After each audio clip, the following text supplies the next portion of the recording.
Hello everyone, my name is Matthew Cody Davis of the Creative Writing Field. Today I'll be going over the results from an interview from another member of the Creative Writing Field, Trista Siegel, for the purposes of this assignment and visual arts.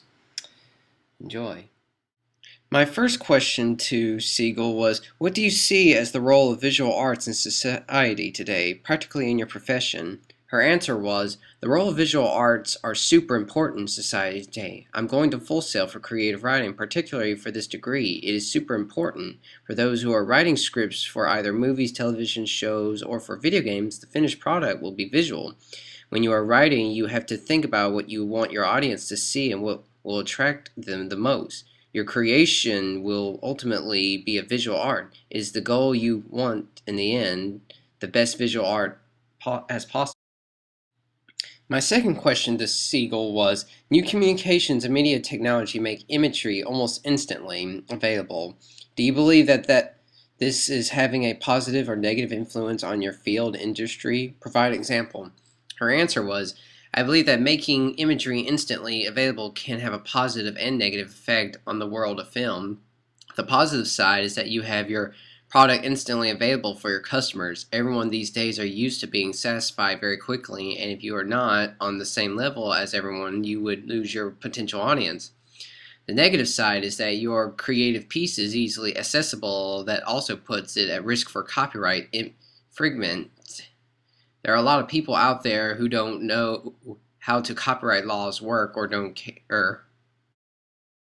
My third question was, what popular images do you see that are frequently repeated throughout your industry? Her answer was, I've seen A Sunday Afternoon on Islands of La Grande Jatte by Georges Paris Sorrentino many times. It was in Ferris Bueller Day Off. The Office had a recreated version of it, and Family Guy also featured a painting. Another example would be Van Gogh's paintings. He was featured on an episode in Doctor Who. The character visited a museum that featured the artist and noticed something alien in one of his pieces. They went back in time to help him, and we saw many of his famous pieces throughout the episode. For example, the bedroom, Cafe Tolerance at night, sunflowers, and his self-portrait with straw hat all showed up in that episode. My fourth question to her was, who is one of your favorite visual artists and or what is your favorite style of visual art? Her response was, I'm a huge fan of Van Gogh. My favorite piece is The Starry Night. I have seen his self-portraits throughout my entire life. It seems like every art class I have ever had all had his artwork posted on the walls, particularly the ones of himself.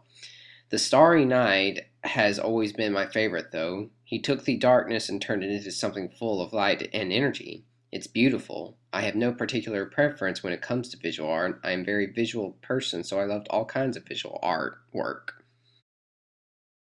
My final question to her was, how has your knowledge of famous artworks influenced your creative process? Her final response was, my knowledge can become very useful when it comes to inspiration. Inspiration can come from emotions or life experience, but sometimes it's neither. Most of the time I pull inspiration from visual things, whether it would be a watching people and how they move through life, or maybe pictures in themselves. It could even be how you feel while staring at a random piece of artwork. I feel so much when standing in front of pieces that the artist has put so much work and emotion into it. And this concludes my interview for this assignment. I'd like to give a special thanks to Trista Siegel for taking the time to have this interview with me. I hope you guys enjoyed it as much as we have. Take care.